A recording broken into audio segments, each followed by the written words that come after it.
Well, I finesse. How the hell you get to younger status? I finesse. How he get a crew to straight up back him? I finesse. How you get so swollen? Is that shit magic? I finesse. How much was your packer bug was taxing? I finesse.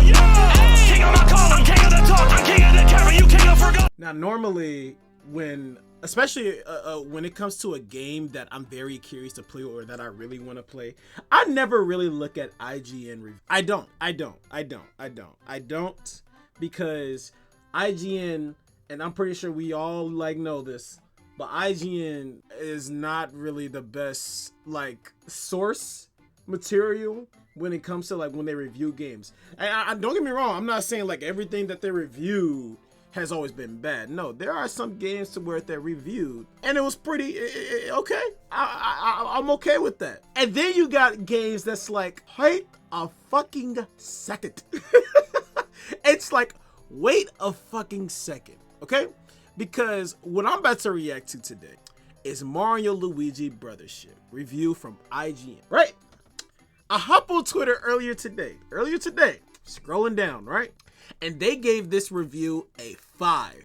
They gave this game a 5. Now, I know it's been a minute since we had a Mario&Luigi game. And I also understand we have not touched this game to understand if it's a 5 or not. But I can wholeheartely say, and I love the Mario&Luigi games, and I know a lot of us do too. I'm pretty sure, especially us Mario&Luigi fans, know this shit gotta be capped.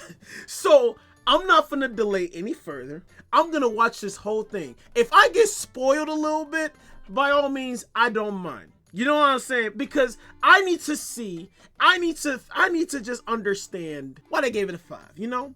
Let me go in this open-minded. I'm going this open-minded. I need to figure some shit out. I think a lot of us need to figure some shit out. Let's go ahead.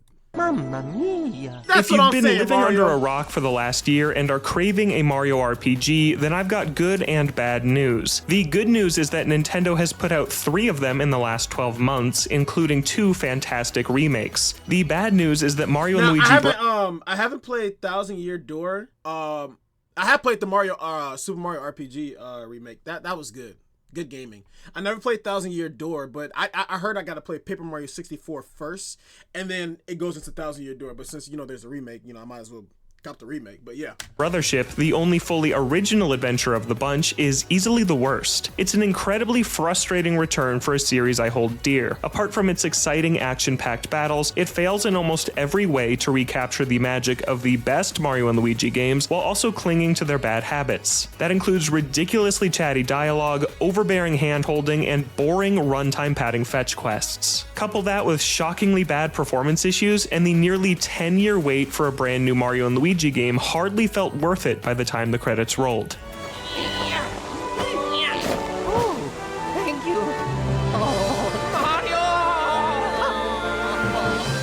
Having the Mario Brothers sail this giant island ship hybrid around to uncover new islands is a great idea on paper, but in practice, nautical navigation boils down to this pretty unspectacular ocean map where you pick your next destination and then wait as you inch your way there. I never felt any sense of discovery like that of The Legend of Zelda: The Wind Waker, or even of the small open ocean segment of Paper Mario: The Origami King. Instead, I felt like a kid in the backseat on a road trip, just wondering if we were there yet.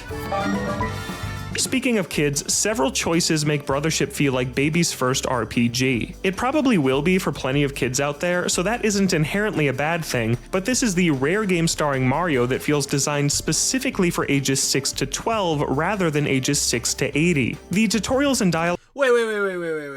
Okay, hold on. So, and I could be taking this the wrong way, but is he saying this is he trying to say that the Mario&Luigi game should be more for an older cast? Because don't get me wrong, right? While as we've been getting older, a lot of us played the Mario&Luigi games as a kid and stuff like that. A lot of us been wanting a new Mario&Luigi. And first off, it's been years? It's been years since we had a new Mario&Luigi, right? And we're finally getting a new Mario&Luigi. It sounds like he's complaining I don't know. I don't know if he's saying the game is feeling too I don't know if he's trying to say the game is feeling too easy, or the way the game is guiding you, the way how the dialogues of the way the game is guiding you feels babyish. I'm not sure. Let me go back. Let me go back. Let me just make sure. That isn't inherently a bad thing, but this is the rare game starring Mario that feels designed specifically for ages 6 to 12 rather than ages 6 to 80. The tutorials and dialogue are constantly holding your hand. For example, almost any time you enter a new area, the camera slowly pans over to your objective and slowly pans back like this. I mean, I don't see a problem with that. You know, just got areas to explore and shit. And it's followed by an unnecessary explanation, usually from new assistant named Snoutlet, who basically spells out exactly what you need to do. It also spends far too much of its already bloated 34-hour runtime repeatedly reminding you of the overarching story and objective. Oh, yeah! I would be more forgiving of this chattiness if the humor and story were on point, but unfortunately the writing just doesn't land. The comedy mostly lies in repetitive bits and intentionally unfunny puns where the punchline is watching Mario and Luigi stare blankly in awkward silence. Snoutlet's primary joke is telling everyone he meets that he's definitely not a pig, which is just one of several unfunny gags that are beaten into the ground well before the script stops returning to them. Brothership makes an admirable attempt at telling a story about the importance of connections, but it's another area where the idea is better than the execution. The writing is just so unoriginal, and I didn't get attached to any of this large cast in the same way I have with so many companions from past Mario RPGs. Some of that may come down to character design. I love how Mario, Luigi, and many enemies look, but the power outlet-shaped residents of Concordia just didn't resonate with me. Their blocky look is a bit rudimentary and clashes with the style of characters from the Mushroom Kingdom. All the islands you visit are very generic too, with familiar fire, ice, and desert settings you've seen dozens of times before. For a series that once had microscopic versions of Mario and Luigi roaming around Bowser's internal organs, these areas feel disappointingly safe.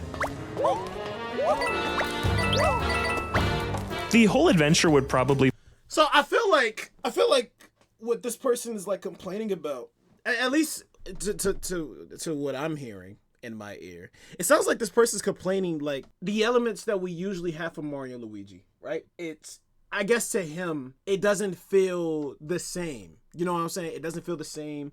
You know, some funny bits and, you know, gags that be happening, or I guess even, I'm guessing he's saying like the gameplay feels pretty linear or it feels too easy. That's what it sounded like he's saying. I don't think Mario Luigi games have ever really felt like, when it comes to like exploring, at least with my experience, I don't feel like when it comes to exploring, roaming around through the Mario Luigi games, it's ever like really felt like easy or anything like that. Because of course you make it to a different area, you explore the area, you see what you could get, you know, items, you battle enemies to level up, whatever the case may be. I never felt like anything was like too, you know, unless like I'm trying to see, I don't know if there's like some type of mini game, I don't know, but what I'm hearing, it sounds like he's basically saying it's too linear, not too much really happening in the hub worlds. The puns, the bits that they're throwing in aren't really funny, and the game feels like it's too babyish. That's what it's sounding like. Pop more if it didn't run so badly. This is easily one of the worst performing Nintendo games on Switch, with incessant frame rate issues while exploring the overworld. Brothership chugs and stutters basically anytime there's some sort of environmental element present, like rushing water. That's a pretty major problem for a quest set entirely on the ocean. Performance is more reliable when you're inside a dungeon or building, and I noticed the frame rate wasn't quite as bad when playing handheld. But if you were looking forward to the Mario and Luigi series finally making the jump to a home console, I'm sorry to report that I simply didn't enjoy playing on my television, and I don't recommend you do either. Okay, whoa, hey, now you throwing shit out, all right? Now he said the performance is bad. Now, I don't know what your name is that's reviewing this, but when we all play this game in the next, what is it? No, today's November 4th. When we play the game in the next 3 days, and if this shit does not give me any performance issues when I play on my TV, because like he said it was better on handheld, but on TV, if my shit performs better, no, I ain't gonna say better, but if my you know game performs very well on my TV, I'm gonna be honest, it ain't the performance. It ain't the performance of the game when you playing on the TV's fault. It's that your Switch is ass, my nigga. I'm gonna keep it real. Your shit must be ass. Okay, just in case somebody in my comments be like, well, the Switch optimization, blah blah blah. I do got to take that also into consideration because the Switch is definitely not one of the best consoles when it comes to like game optimization. But the only reason, and I just have to cut this bit off. I got to add this little bit in.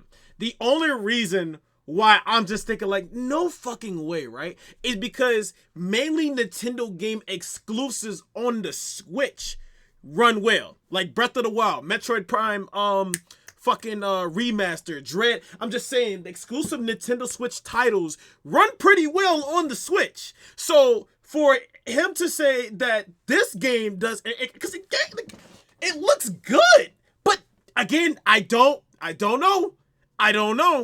But I'm just saying there's no way, and I can, and correct me if I'm wrong, but if there's a Nintendo Switch title game, like a title game of the Switch, a Switch exclusive, Nintendo exclusive game that's on the Switch that run bad, can you please let me know? Like, just let me know, like on some serious shit, like not on some like, oh, you dumb, how you didn't know, like on some serious shit, like let me know. Let's have a serious talk real quick. You know, let's be open-minded.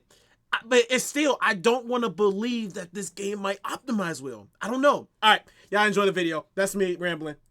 Yeah, get a new one.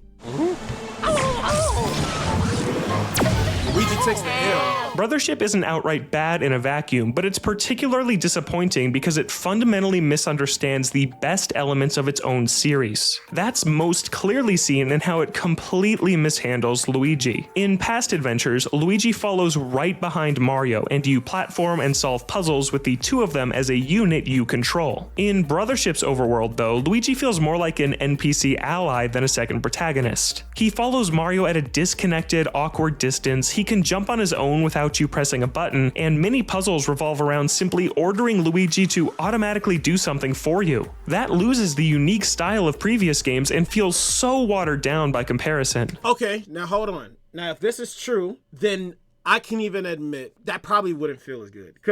And here's the thing, I will agree. I'm not gonna lie. We gotta think about this. In every Mario and Luigi game, you know what I'm saying? You know, you always have an A button, you always have a B button to where you can control Mario and Luigi when it comes to jumping, when it comes to doing different action sequences in the hub world and shit like that. Even in Paper Jam, we controlled 3 characters, Mario, Luigi, and Paper Mario, and still we were able to do certain action sequences.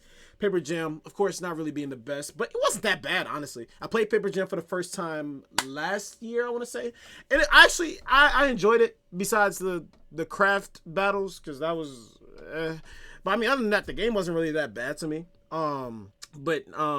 Yeah, one of the best elements, in my opinion, when it comes to these Mario Luigi games is how you use the brothers to, you know, platform your way through different areas and using your new brotherly actions to get through necessary areas, you know, whether it's slamming Mario to the ground to you know, get to the other side somewhere, or, you know, having Luigi jump on Mario to do a high jump, whatever the case may be, you know what I'm saying? And I still think, in my opinions to this day, the best Mario Luigi game when it came to like the brothers, you know, when using the brothers' actions to get through certain areas, in my personal opinion, it's still Superstar Saga. In my personal opinion, because in Superstar Saga, you could have Luigi as the leader if you wanted to. You could have either Mario as the leader or Luigi as the leader. But, you know, to do different actions and stuff, you know, you have to switch to Luigi, and then you could do this, this, and this, you know? And I think it's also the only Mario and Luigi game to where, with the brother actions, you have Mario and Luigi using elemental abilities like fire and thunder, which I also thought was really cool, which, you know, you could use on the brothers to either stay in a certain position while moving or to move very fast to tackle something down. But yeah, but if we're saying in this game that they pretty much removed that core element, then I can definitely agree that that's definitely gonna probably feel off. But at the same time, I'm gonna still come in this game with an open mind, because you never know, I might like it. But just hearing that, it's like, it kind of sounds like they took a bit of a core element that's been in the series, but I can't jump the gun and say I'm not gonna like it because I haven't experienced it firsthand. But the thought of hearing that is like, okay, that seems a bit unsettling. That seems like a big change. Is this gonna be a good big change though? Oh yeah. The odd thing is that certain areas seem like they were designed for the old system and are now completely pointless, like platforming segments where Mario needs to jump on the red platforms and Luigi follows suit on green ones. Once you've moved Mario, you just twiddle your thumbs as Luigi does his part on his own. There are even segments where he will actively work against you, like here when you need to step on numbered panels in order, but Luigi, bafflingly, doesn't wait to step on his number before you've stepped on yours. This leads to completely contrived, unbelievable sequences where you need to beat out your own partner so he doesn't fail the puzzle for you both. One new mechanic is called Luigi Logic, but its lengthy animation generally just results in Luigi telling you how to progress, or worse, doing it for you. Brothership feels stuck between adhering to the old style and trying something new, and it fails at both by landing uncomfortably in the middle. The one place Brothership manages to shine is its combat, which as a whole is awesome. Mario and Luigi fight with their signature jump attacks, hammers, and a combination of new and returning bros attacks. I can't wait to try out that lightning attack. The battle animations are fantastic, and combat is mercifully the place where performance issues are the least noticeable, as battles rarely suffer from frame rate dips. Luigi Logic is even used to better effect here, with the ideas he comes up with during the great boss encounters making these important fights feel appropriately grand. Leave it to me. There are surprisingly some challenging fights too, including one or two I had to retry after carelessly choosing not to heal, which was a welcome obstacle. Learning enemy patterns from the large roster of dangerous foes is always satisfying, as you have to memorize their tells to figure out when to hit the dodge button. And to its credit, leveling is nicely paced, where I was always at an appropriate level to take on the bosses as long as I was clearing out enemies on the main path.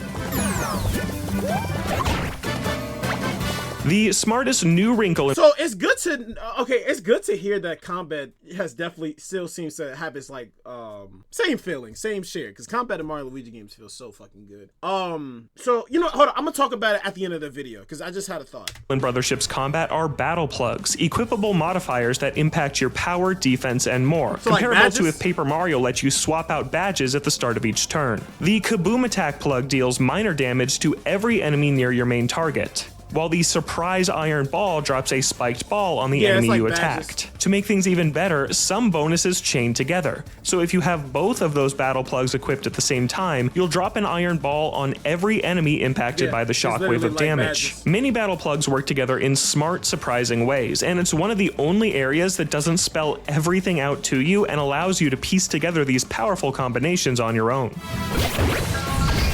Wait, was that a regular jump attack? Wait, because that was 3 bounces. It's one of the only areas that doesn't spell everything out to you and allows you to piece together these powerful combinations on your own.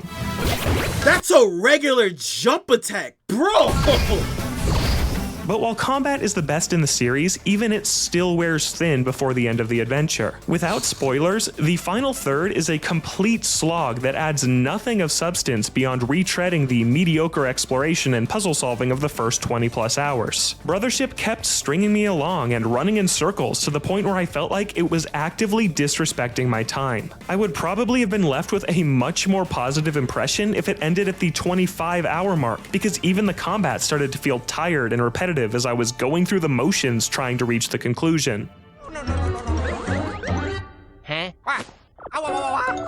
Mario and Luigi Brothership is a disappointing return for an RPG series I love. Apart from the combat, it fundamentally misunderstands its own past success, and completely fumbles Luigi's role in puzzle solving and exploration by making him more of a pain than a partner. The story is simplistic and unoriginal, its attempts at humor fall flat, and the overly chatty writing holds your hand to a ridiculous degree. It's not a total disaster, as the flashy turn-based battles are some of the best this series has had, but even those somehow manage to wear thin as the repetitive final act crawls across the finish line of this roughly 34-hour campaign, which suffers from surprisingly bad performance issues nearly the entire time. The Switch has been home to many triumphant revivals for Nintendo, but the Mario and Luigi series has sadly missed the boat. For more, check out our reviews of Paper Mario. Okay, alright. So, okay. Now let me take these all with a grain of mind. Open-minded, okay? Because I do plan on playing this game. I plan on playing Mario Luigi I definitely plan on playing this, okay? I am going to be making content of this game, and I will openly give out my thoughts on how I feel about the game the more I progress until I beat it, because I'm going to beat this game. Whether even if I fucking love it or whether it's like being tiresome, whatever the case may be, okay? I waited fucking years to have a Mario and Luigi game, all right? So it's crazy, and I know a lot of y'all can relate to this too. We waited fucking years to have a new Mario and Luigi. And some of us woke up, some of us today, we go on social media, whether it's YouTube, Twitter, or whatever else IGN posts on, you know? And we see that they gave this game a 5, right? And I took my time to watch this video, okay? Open-minded. I'm be open-minded. I can't disagree with anything they say, because one, it's their opinion. It's that person's opinion. It's your opinion, okay? You know? If you don't like the game, you don't like the game. It is what it is, all right? I'm the type of person who loves Sonic 06, all right? And people ain't gonna fuck with me like that. They could be like, you like Sonic 06? Yeah, I like Sonic 06. I'll keep it real with you. I admit, the game is bad, don't get me wrong. But I feel like that's the charm. Point is, we ain't talking about Sonic, okay? My point is, right? I gotta take this in mind. This is the same IGN that gave like Concord, it was like a decent high rating. And that game didn't survive, not even for like a full week. This is the same IGN. There was another game. The point is, they gave like Sparking 0. I forgot what the review was, but there's some games that IGN rated like pretty low that was actually really fucking good. And it's like, yo, are you fucking serious right now? And then there's some games that they rate high, and then when we play it, and it's like, are you fucking serious right now? So again, what the fuck? Now, I will say this. Now, as we were going through the video, one thing that did stuck out to me that they did say was that it seems like we won't really be controlling Luigi like the usual way of how we would control the brothers. It doesn't seem like we'll be controlling the brothers. Let me say that. I ain't gonna say Luigi. But it doesn't seem like we're gonna be controlling the brothers the way like we usually do when it comes to the Mario and Luigi games. You know what I'm saying? You got Mario and Luigi, you got them running around, you got your A and B buttons where you can jump with the brothers. But for what it seems like, what it sounds like is that, you know, you're mainly controlling Mario while Luigi follows behind you. But there will be these Luigi prompt commands to where you can tell Luigi what to do and Luigi will automatically do it. That's what it sounded like. That's basically what I'm hearing, right? That's basically what I'm hearing. So I'm just, if that's true, you know, that's a pretty big change, right? It's a pretty big change. The question is this gonna be a change that's gonna make me be like, you know, this isn't bad? Or is this gonna be a change that's gonna make me be like, oh, nah. Like, is it gonna make me have like a little bit of like a disinterest of the, no, I ain't gonna say a disinterest of the game, but is it gonna make me, you know, like, have like a thought process of like, you know, I don't really like this. Like, I can still like the game, but you know, I ain't gonna really like it. But you know, I can thug it out. It ain't too much of a problem. You know what I'm saying? I'm looking through the comments, and then people are saying these are the same people who gave Sticker Star an 8, a fucking 9. Okay, pretty much they rated Sticker Star high. Now I've never played Sticker Star, but I have heard a lot of people say that was a bad Mario game. I don't know. I've only played through one Paper Mario game, and that was Super Paper Mario, and I loved it. That was a fun game. I love that. But no, yeah, that's pretty much it for this video. Honestly, I just wanted to review, well, not review, but I wanted to look at the review, see what IGN was thinking, because I'm thinking like, hold on, y'all rated a Mario and Luigi game a fucking 5. There's no way I can ignore this. I have to look at this. I have to see what the fuck is going on, because there's no way this game is a 5. I haven't played the game. I can't say, but IGN is not the most reliable source, and I'm pretty sure we all know that. So if you want to see my gameplay of this game, I will be having this shit uploaded. It could be a chance, you know, I mainly stream on Twitch, but I did say I'm gonna take a break from streaming.